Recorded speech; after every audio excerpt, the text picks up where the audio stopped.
Good evening, everyone. Welcome to Recovery Unplugged Live. I'm John Spalding from G1NBC Live. We have Amy McCorkle here. Hey, Amy. Hey, how you doing? I'm awesome. How are you? When it comes to how the projects are going, I'm doing pretty awesome and feeling pretty blessed. But I got stressed out, and there's nothing like having your bipolar symptoms rear their head at the absolute worst time. There's no timing involved with mental health. No, it just, I was doing a lot, and my mind and body finally said, we're going to throw a few curveballs your way. And so on my birthday, I was like, there's no timing involved. On your birthday, what? Were you going to finish? I heard the feedback in my ear. It was great. My friends were there. We had a Daniel Craig standee cut out, and everybody took their picture next to it, and everybody was dressed up. And if I had it here, I'd show you my Algerian love knot, the necklace that Vesper wore in the movie Casino Royale. And everybody had like dresses and suits, and I got a wallet, and and Missy got me a shirt that said storyteller, and it had a camera on it. Uh-huh. And she got me a Golden Girls tote bag, and she got me a mug that said "F off, I'm writing," but I cleaned it up for the show. And my cat seems to love both of the coffee mugs I got for my birthday, and is constantly wanting to drink out of them and dump them over, maybe break them. Fun. Yeah, and the church gave me a really nice floral arrangement for my birthday. And we have AOF coming up in the end of July. Do you have anything before then? Yes, we have FilmCon. We're going to a film market. It's not a film festival. It's a film market. And 2 of our projects got accepted. You have to pick and choose. I think all 3 would have gotten accepted if I had submitted it, because they're just really well put together. Letters to Daniel, the television series, and Assassin's Redemption. And I recently finished the second draft of Gemini Rising, which has changed to Assassin's Redemption, and it was a great script to begin with, and it's an even stronger script now. Nice. Okay. So you're busy as usual. And we've got tons of nominations across MegaFest at the different festivals. Just really blessed. You just tell me where to go to accept those. If we get any awards. For Recovery Unplugged is going to be on the second film awards night, where most of them. So cool. Yeah, I'll be at that one until my plane leaves. Yeah. All right. So we have Isaac Hernandez here, Amy. Before we get into your interview with him, why don't you tell me a little bit about how you met him and kind of his backstory as far as and what we're looking for the interview today. Well, he was at Parables TV at the time, and I kind of stalked his Facebook and knew he had been going to ICFF. And I had seen him at ICFF, but didn't have, at that time, in 2016, totally different person, like as far as how I present myself. Very much more intimidated by people who I felt had the power to maybe change the course of my career. And so a couple of years later, I saw him on Facebook, and I said, he seemed like a nice guy. So I basically cold messaged him on Facebook and said, hey, would you mind if do you have a few minutes where I could pick your brain and get some advice? And then through the course of that conversation, we talked. He said, hey, call me at this time.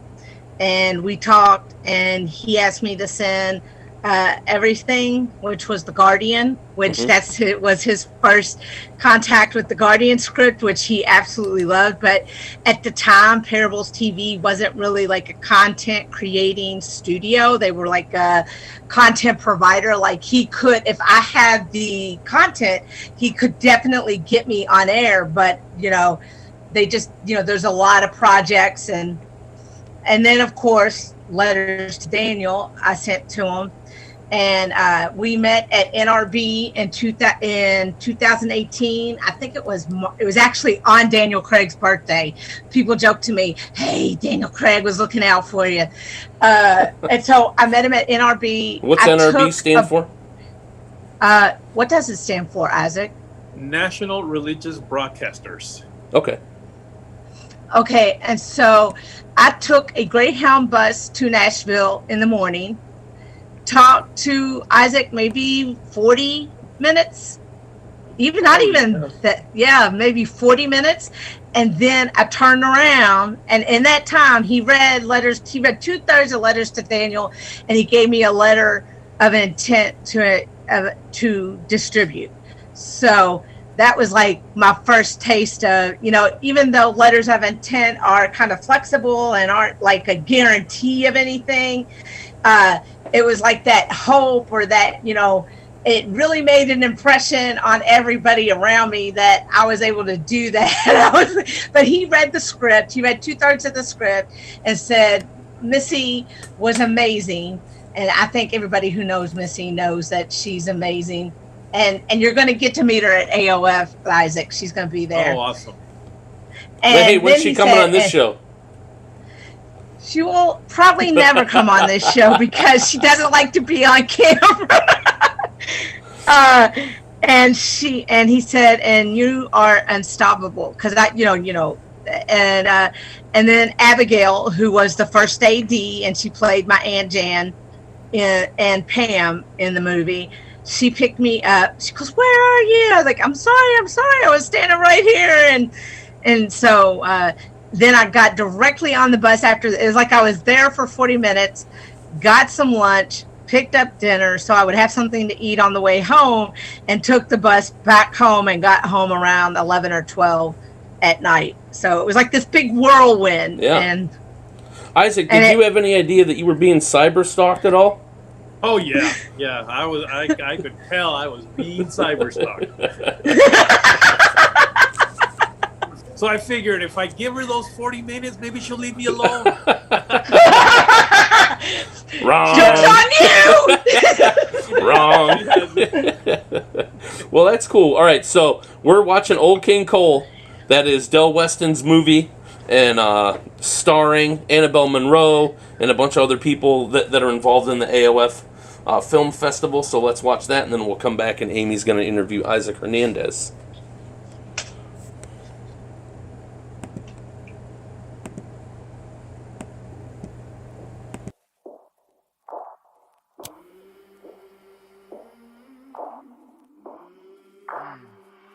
I came from the mud. There's dirt on my hands. Strong like a tree. There's roots where I stand. Oh, I've been running from the law. Try to catch me howling at the moon.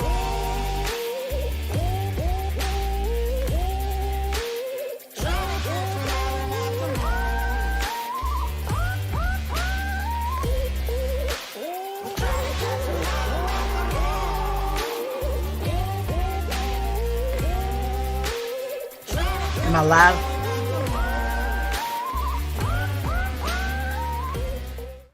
Hey, as John said, we are here with Isaac Hernandez. I think he is awesome, and I met him. Like I said, I was kind of stalking him, but I think I was harmless. I'm not gonna be popping out of. Yes, you were. But so what? So why don't you first give your first impressions of me, and then talk a little bit about how you first got involved in the entertainment industry as such, and you and how you knew that was what you wanted to do. My first impression of you. Wow. Okay. Well, obviously at first it was Facebook, and then we did get on the phone. You were pretty persistent, so that paid off. That helped out. I remember you sending me a video of some kind. Yeah. You remember what that was? It was something that you had done. It was like it was a documentary, All in the Family. Yeah, it was a documentary, and I have to admit, it was very low quality. I looked at that and I thought, wow, this is very low quality, and but I, for whatever reason, and I operate a lot out of what I feel in my heart, if you will, and just kind of, I don't know if you want to call it intuition or what, but I just kind of thought, you know what, this is something worth looking into further. And so that's why when you said, well, if I come to NRB, will you give me some time to talk to me? And if there's one thing that I do, is I always give people time, because you never know. You never know what could be there in the future. So I never refuse people. I always give them time, no matter what I may first think, of their talent. And then as we talked, I remember feeling like, you know what, there's something here that there I could see beyond the just the outside, the outside layer. And I'm like, there's something here, and I think this lady is going to be unstoppable, which I've called you recently. I've said, Amy, you're unstoppable. And then, but I noticed that you didn't have a whole lot of, it's like you didn't believe in yourself that much, but I could see that there was something there, but yet you didn't know what to do. And so I was able to just kind of hopefully encourage you. Well, I guess I must have, because you're doing amazing. And I gave you some tips, I gave you some ideas, and I said, go out there and do it. I didn't know if you for sure were going to take that and do something with it, but apparently you did. And so, it just, I'm seeing, in essence, a return on my investment of time with you, because I am seeing a return now that I'm becoming a part of your team. Really, I'm not just somebody that gave you encouragement and some ideas, but now I'm a part of your team. So yeah, I'm so glad I did. I'm so glad I said, yeah, let's take the time and sit down there at NRB. I never thought it would go 45 minutes, because most of my meetings at NRB, by the way, and I've been going to NRB, again, National Religious Broadcasters. I've been going to that for, 15 years or so. And it's gotten to a point where I have so many people that want to, spend a little time, that I literally do 15-minute intervals of time for everybody. I mean, I schedule 15 minutes, and you were kind of on my break. You were actually my break from all that. And that's why I was able to spend 45 minutes with you. Well, that is awesome. Now, I love the story of you as a little boy first realized, getting this feeling in your chest, knowing. So you're going back to my my speech, if you will, that I did over in Branson, aren't you? Yeah. Yeah. I was a little kid, 11 years old, and we had just come about 2 years ago from Mexico. I'm from Mexico, down south of the border. And we always wanted to, move up to the land of opportunity. And so we immigrated, did it legally, by the way, That's very important. And I want to make that definite distinction. And you know what? We don't have a problem now with people coming over. Just do it the right way. I probably shouldn't go in that direction, but we came over here. That's a whole different topic. We came over here, and then 2 years, and we didn't have a lot of money. We were not people of great means. And so my dad was always looking for things to do that were free, fun, entertaining, maybe educational things that were free. And so we were driving around Hollywood one day. We lived about an hour from Hollywood. And we were driving around, and my dad said, "Hey, I wonder what's going on there." We could tell it was a TV studio. It was a studio there. And we saw a big old line of people. And let's go see what that's about. So we parked the car, we went in there, and they said, "Oh yeah, that's a TV show, and that's the audience. So you're welcome to come in." So we went in, followed the line in, and as soon as I walked into that TV studio and just saw everything, the lights, the cameras, the people on headsets and talking to each other, and planning and deciding what they were going to do and all that, I just felt a very strong urge to be a part of that. I now call it a calling, but back then I didn't know that. I just knew that this looks really cool. This is what I want to do. And so from that moment on, I started to immerse myself in the whole concept of creating video or film. Actually, I started doing film with my dad's little wind-up camera. He had an 8mm old wind-up camera. You'd have to wind it and shoot. So I started doing little films with that. And eventually, as I grew up, my school happened to have a TV production class. So I took that class as one of my electives. And then at some point, you get, I think, 2 electives. I took that as both of my electives. I didn't care about anything else. It was TV production. So I would take the same class twice. And then eventually an opportunity came where I was able to help this gentleman that was a family friend. He was a singer, and he had a TV show on a network. Back then, it was only 2 TV stations. Now it technically became the biggest Christian network in the world. It was called Trinity Broadcasting Network. And he had a show on there, and so I went to help him. He said, just come over and start helping me. So I started to do that, eventually started to volunteer for more shows. And at some point, I got hired, and that was the beginning of my television career. Very interesting. You also said one of my favorite moments in your speech at Branson was when you talked about being referred to as the Moses of TBN. You were paying attention, weren't you? Yes. You were paying attention.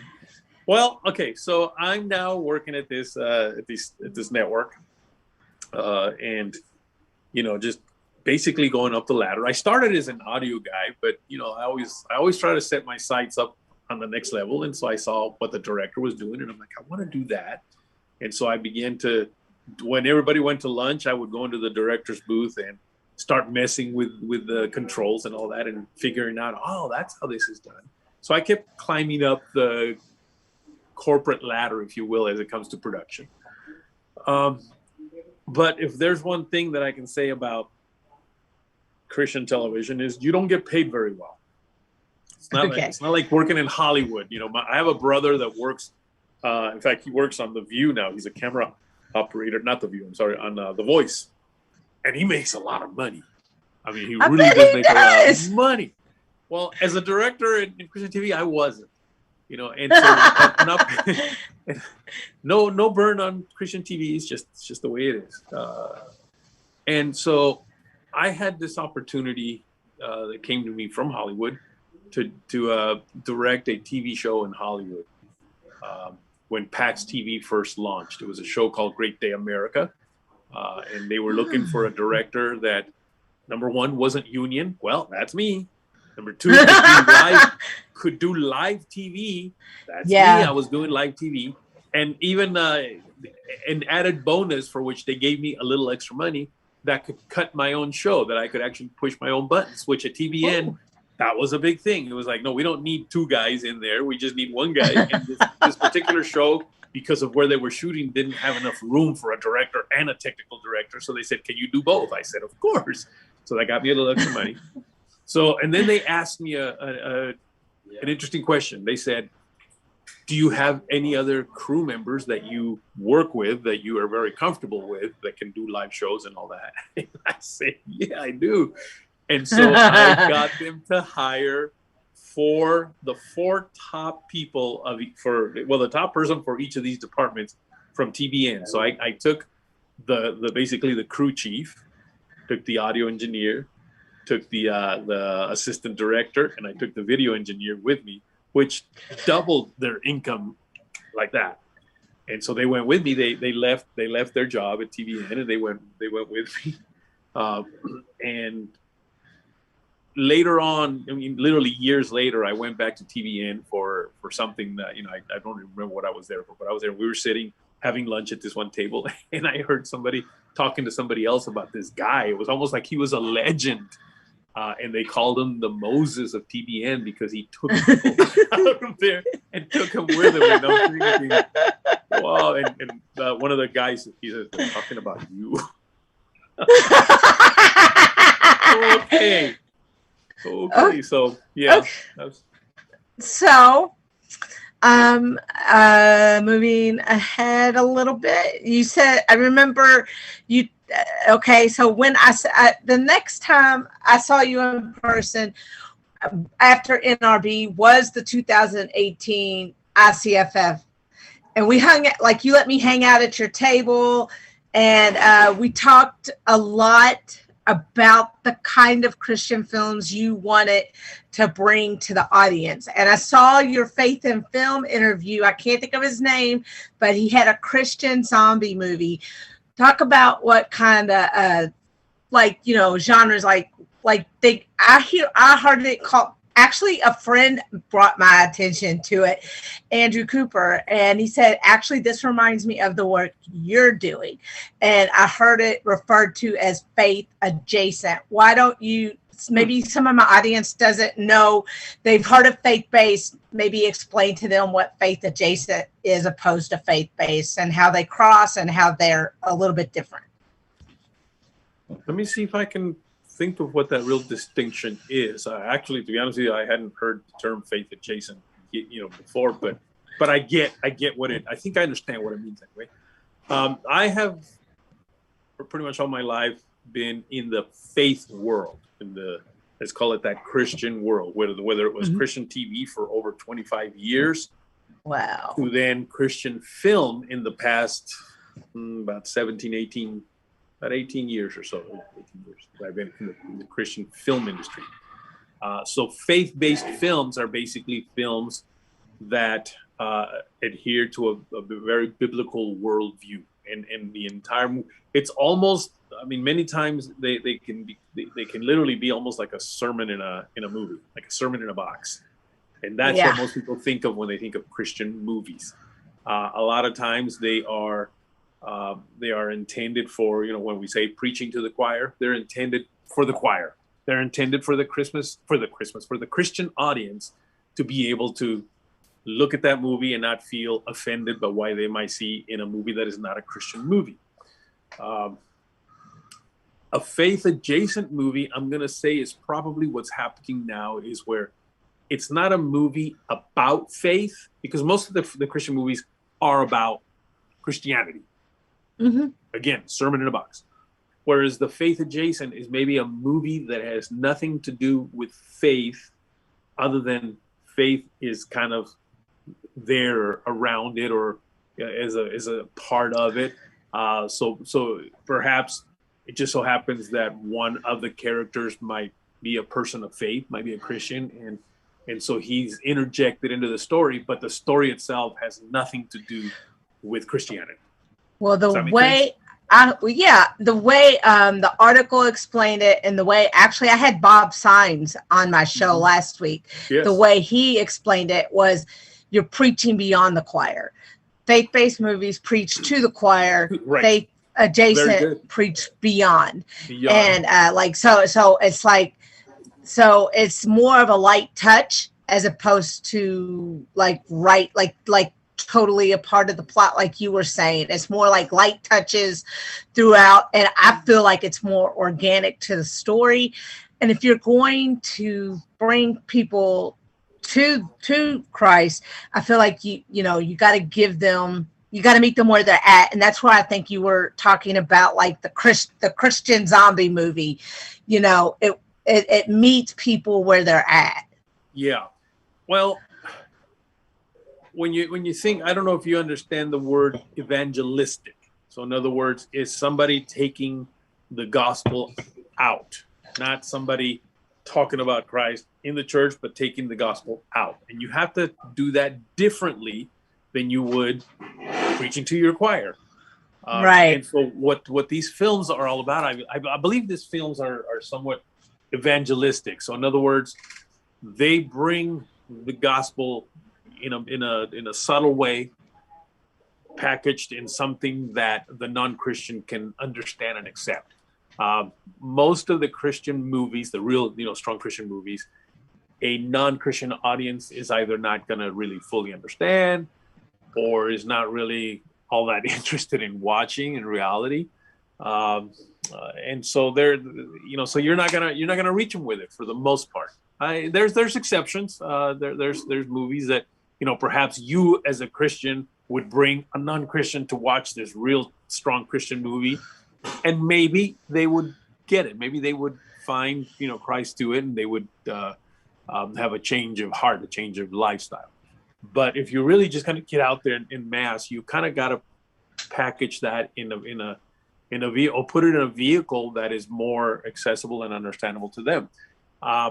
And one of those vehicles, and you mentioned ICFF a couple of years ago, and what had happened is I was on a panel, and we were talking about movies and being producing movies and all that, and I just came out and said, I think maybe some of you producers should start considering making some Christian horror movies. And I could see, first of all, the moderator of the panel turns around and looks at me. I said, "Oh man, I know." I was like, I can only imagine. Did I cuss here or something? And some of the other panelists, they all looked at me like I had just said, lost your mind. Horrible, yeah. And we just kept talking about it. And after the panel, after the thing was over, this guy came up to me and he says, "I'm so glad you said that." And see, that's where I feel like, when God wants me to say something, I need to say it because somebody needs to hear it. He says, "I'm so glad you said that. I just finished a zombie movie, a Christian zombie movie, and I don't know what to do with it, And of course, I'm thinking, I've got to see this because I just blurted it out, but I didn't really, I didn't know what to do. And I heard you having that conversation with him. You were standing there, weren't you? Yes, I was sitting right. Because you even there, you were still stalking me. I remember you were there. So I said, "You got to send it to me." And you know what? He sent it to me. And I have to be very honest. I'm not a fan of zombie movies. And when I interviewed him just a few couple of months ago or so, actually his program came out just a couple of weeks ago. I think a couple of weeks ago it came out. And I was honest with him. I said, "Look, I wasn't a fan of zombie movies. I still am not. But I really wanted to see what you had done." And what he had done was basically, it was a very Christian topic because it literally was the plan of salvation. But it was just kind of underneath this other package of a zombie movie. And what it was is that these zombies were dead. They were living dead. Their souls were dead because of sin. They didn't exactly say that, but they were dead. They were dead souls. Right. But there was a group of people that have discovered that there was this one man somewhere. Didn't even get much into who that man was. Other than there's this man. And his blood has the antidote to these zombies. And if we can insert that blood into the zombies, they will come back to life. They will resuscitate or revive. And so these people were walking around with vials of this guy's blood. Now, you and I know what that means. The others don't, but it planted a seed because he did put, in the end especially, and in the beginning too, he did put a Bible verse that kind of explains it a little bit. And so if somebody's watching that movie, wow, that was a pretty cool zombie movie. Look, they put this blood in there, and then they see this verse, and let me find out about that. So it was a seed planting thing, and more and more of those are actually coming out. Where I know I call them horror movies, and I think that's what a lot of the Christian people have a problem with, is that I say horror. Yeah. Maybe I should say suspense. Maybe I should say thriller. I don't know. It's not horror in the style of we're going to chop people's heads off and blood's going to come squirting. Well, even horror has all these subgenres. So like suspense, thriller, all that. Right. So, you know what? That sounds like a faith adjacent movie, what you just described there. It does. That's exactly it. If faith adjacent was in the dictionary, it would have a picture of his movie.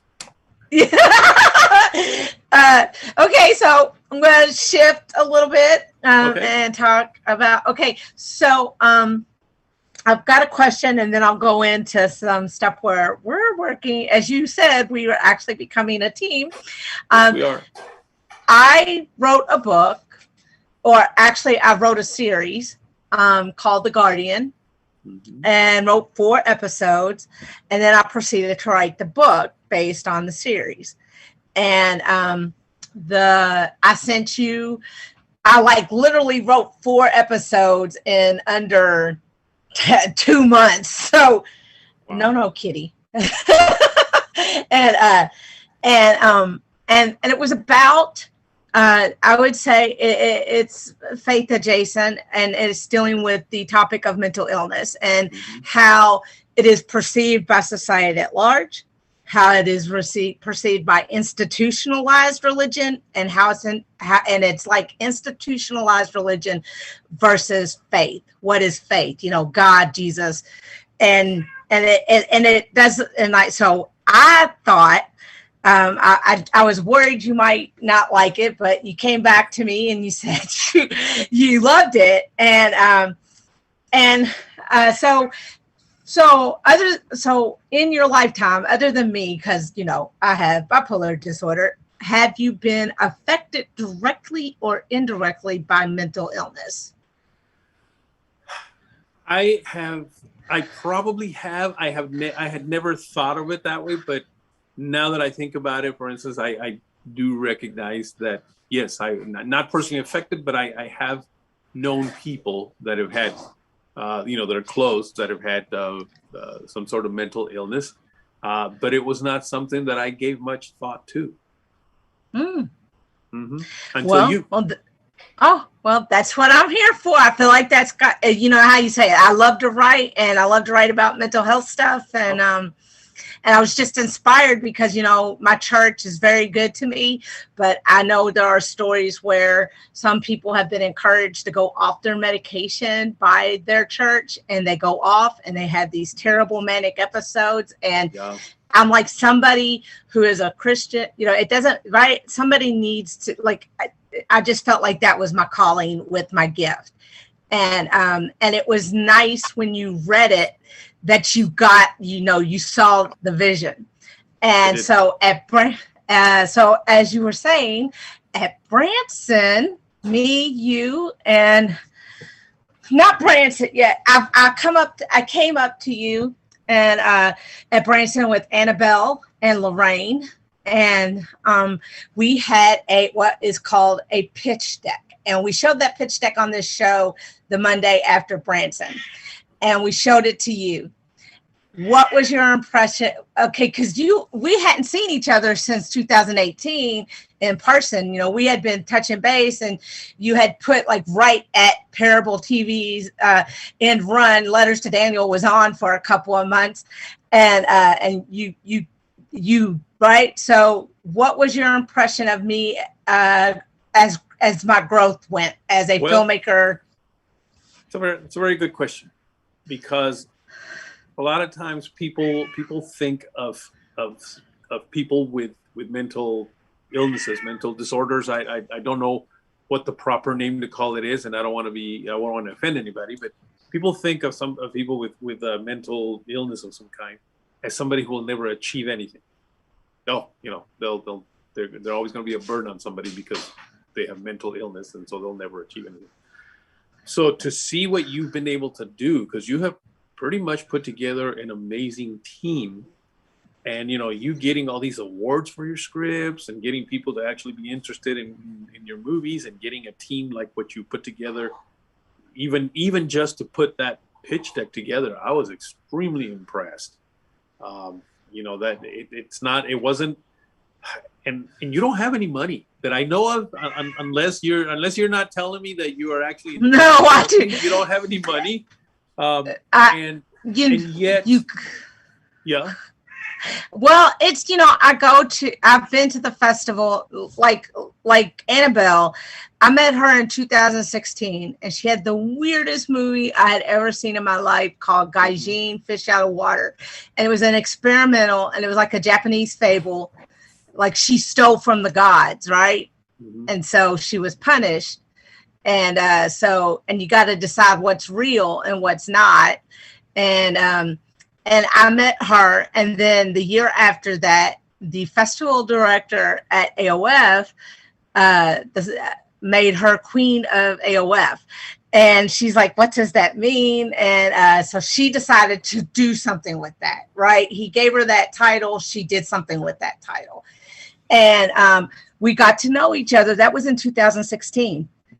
And over the years, we built up a friendship, and it just, I was talking about The Guardian, and it just off the end. In about 2 weeks' time, we put that pitch deck together.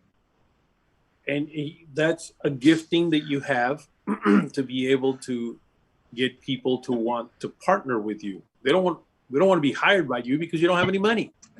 Right. But they want to partner with you, and they see the opportunity to do something that really hasn't been done that you're about to do, and they don't want to be left out. They want to be a part of it. And so that's what I recognize is, this woman's got an ability to get people to do what needs to be done to make this happen. And I like what you're doing as far as bringing a new light on the people with mental health issues. For years, the Black community, for instance, was only painted in entertainment, was only painted as, the drug addicts and the crooks and the all this and all that, everything. And then came shows like Cosby, and that put the African American community in a different light.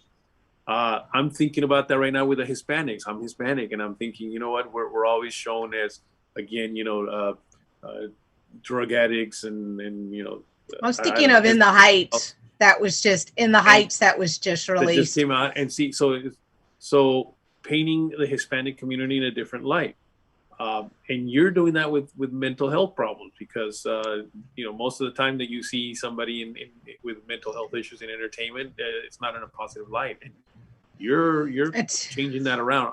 What I loved about The Guardian is that here is a person with a mental illness that has a very keen ear to God, and can hear God, and can understand God, and I don't want to give it away, maybe, because I know that maybe it's best for people to find out what it's like once it comes out.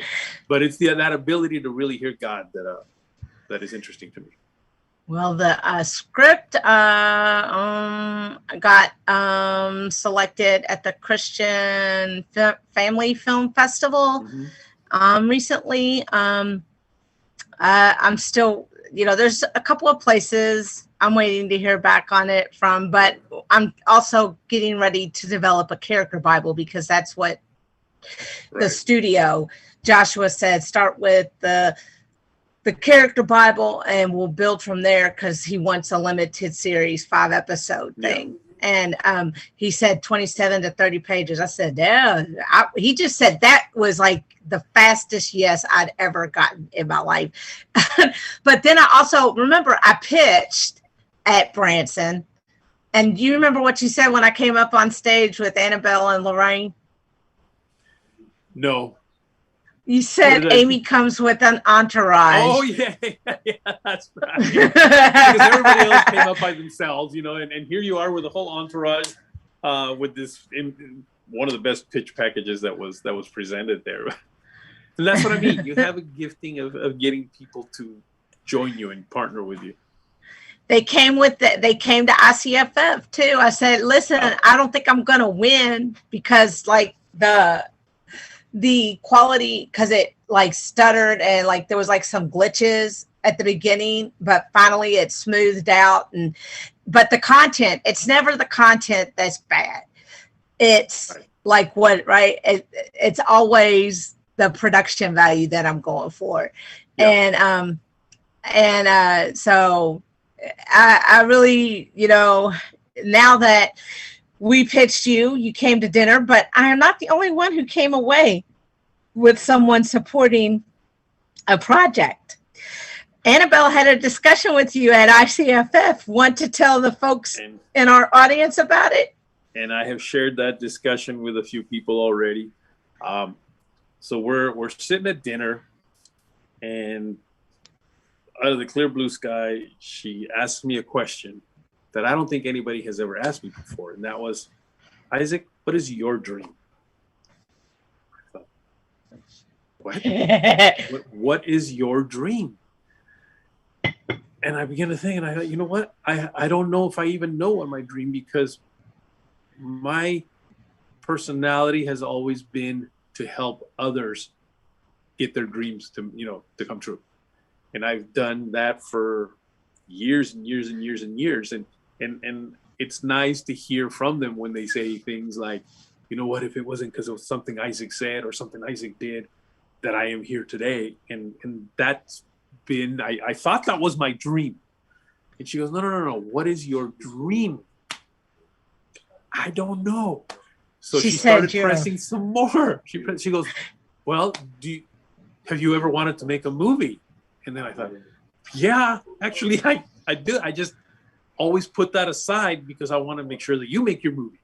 But yeah, I've always wanted to make a movie. She says, well, do you have scripts? Yeah. I'm not a writer. I can't write worth the darn. So no, I don't have scripts that I've written. I said, but in my office, I probably have 50 scripts that people have always sent me scripts so that I can look at them and give them advice and all that. I'm not a script doctor, but for some reason, people just think that I can maybe help them, or I don't know, maybe because that's what I do. Again, that's my personality. So they send me this. I said, so I probably have 50 scripts back there. So she says, I want you to find the one script that you would want to make into a movie now. Find that one script. Okay, well, I guess I can do that. But then she threw a monkey wrench in that. She says, and I want you to direct it. And that's when I freaked out. So wait a minute. I have never directed a movie in my life. I've directed TV shows. I'm very good at directing TV shows, especially music. But I've never directed a movie. I don't know. And she just looked at me. She goes, you can do it. Yes, you can. You can do it. I think, what do you mean I can do it? I don't think I can. You can do it. She says, and I want you by July, when you come to AOF. When you come to AOF in Las Vegas, I want you to have the script ready. I want you to know who you would want to play the principal part, and I want you to be ready to pitch that. Okay. And I've not been able to stop thinking about that. I've actually narrowed it down to like 8 scripts right now. I got to narrow it down to 4 more. But I think there's one that popped into my head, or really into my lap, over, I'm going to say 15 years ago. And then, but it's been sitting there with the rest of the scripts. And the person whose story that is about, it's actually a true story, happens to contact me this past week. She says, Isaac, I know that I know you for a reason, and the reason is now. And I thought, wow. Maybe that's the one. Because I actually, at the event where in Branson, this guy talked to me about this script that he had, and he sent me the script. I asked him to send me the script. It's an amazing script, but I can tell that, number one, it's a really high budget movie. I mean, we're talking about ships being, pulled up from the ocean, and I'm like, okay, this is a wonder. It's a great, great story. But I thought, first of all, that's a, I don't know, $10 million, $15 million movie. I kind of thought, nobody is going to want to put $10 million into a director that's never directed in his life. There's no way that somebody will say, oh, yeah, the guy's never done one, but hey, here's $10 million. So I don't know that, it's a great movie. I just don't know that I couldn't direct it. I could produce it if I got a director. But Annabelle seems to be adamant that I have to direct. Okay, so I'm thinking this other one, which is just a story. It's a great story. It's a true story. It has a book. She's been selling the book for years now. And that's what I did. Maybe that's the one. That's what I did with Letters to Daniel. Yeah. Mm-hmm. So I might have it picked out already. You may have it picked out already. Okay, so let's. July. I'm going to ask you a few questions, just a few like rapid fire questions, and then we're going to. Rapid fire. Okay. So, if your life were a movie, what would the title be? Oh, this is going to be tougher than I thought, huh? If my life were a movie, what would my title be? Dreammaker. Okay, love that. Okay, if you could cast anyone in the cinematic universe to play you in this movie, who would it be? To play me? Of course, Brad Pitt. I mean... That's awesome. Have you ever, in the course of your career, had the opportunity to meet your heroes or a hero of yours? And what was it like? It was, and actually, I've met a lot of them because of my job. It was, I mean, I felt like giddy girl sometimes. Okay. Okay, so, and one last question. So, John, be listening.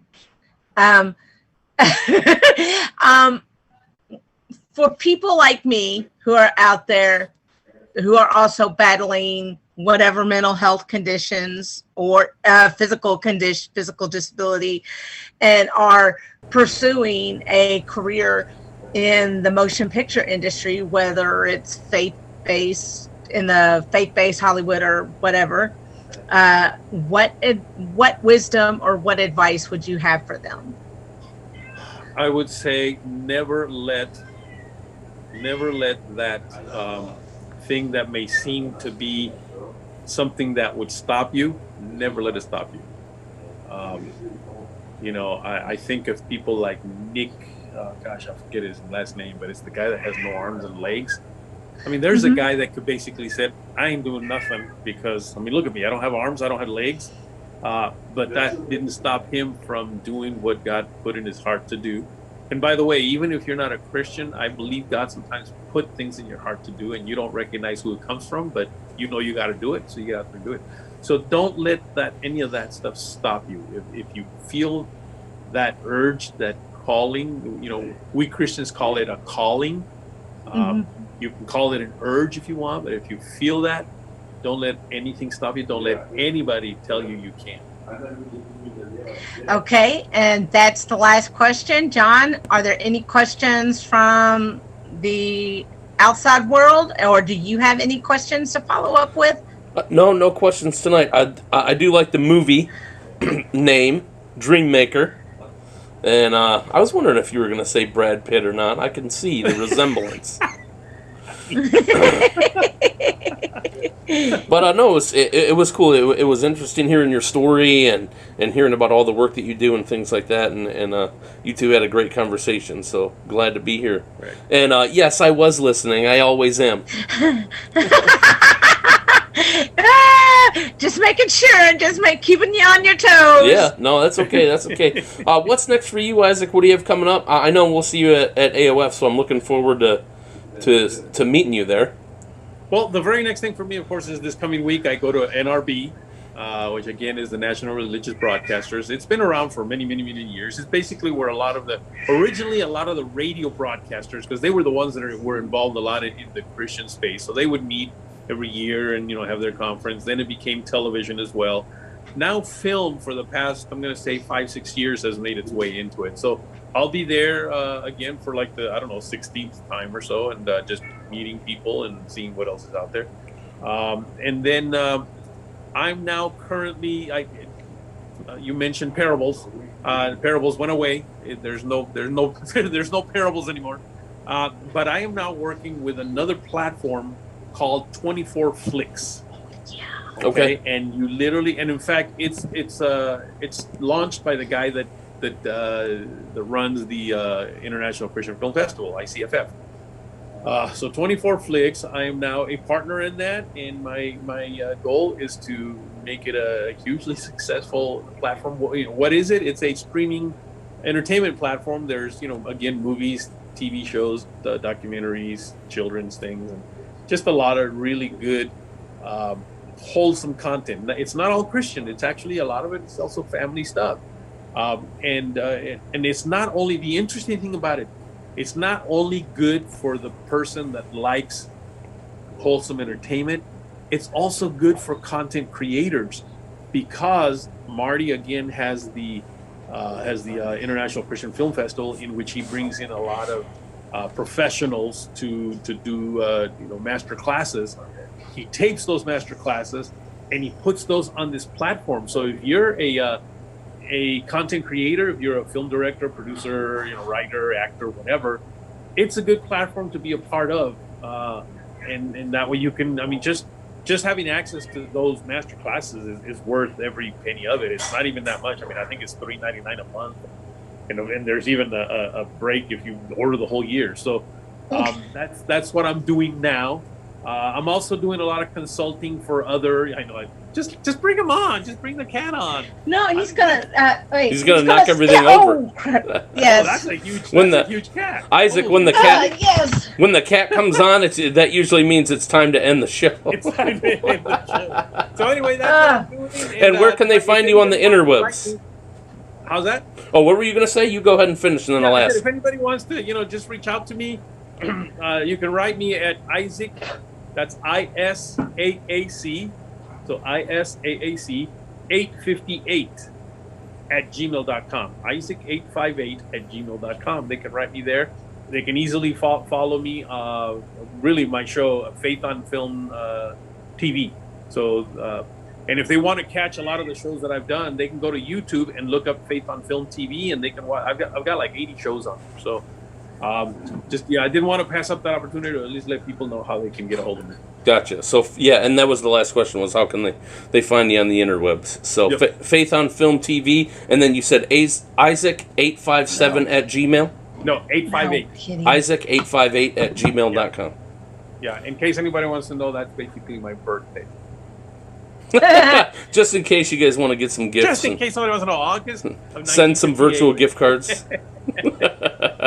Yeah, maybe I should give that email again so they know where to send something. Right. Well, Isaac, it was good to meet you. Thanks for coming on. I look forward to seeing you at the end of next month. I'll be there. Looking forward to seeing you too. All right. Amy, what do we have? What's next week? It will be interesting because I got to find another guest. Okay. Well, we'll talk this week. I got a couple ideas. Okay. Good. Okay. Sounds good. All right, everyone. We'll see you next Monday with another Recovery Unplugged live. And we were live tonight featuring Isaac Hernandez, producer extraordinaire, dream maker. All right, everyone. Have a good evening. We're going to watch that Old King Cole trailer again, and we will see you next week. Get down.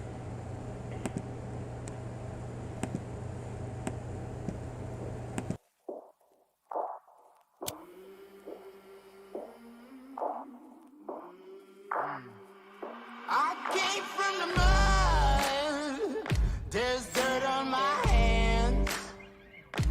Strong like a tree. There's roots where I stand. Oh, I've been running from the law. Try to catch me howling at the moon.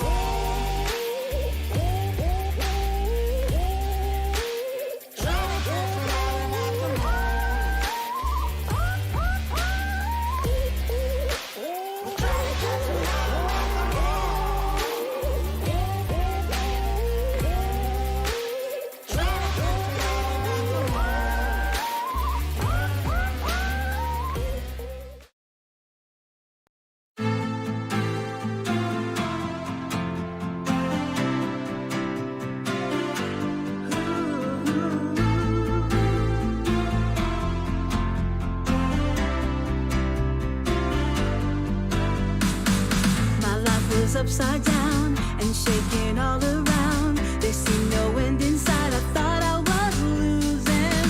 I remember what you say. You've got a place for me. Protection from the storm. It's you I'm choosing. You've got a love so pure. It pulls me in for sure.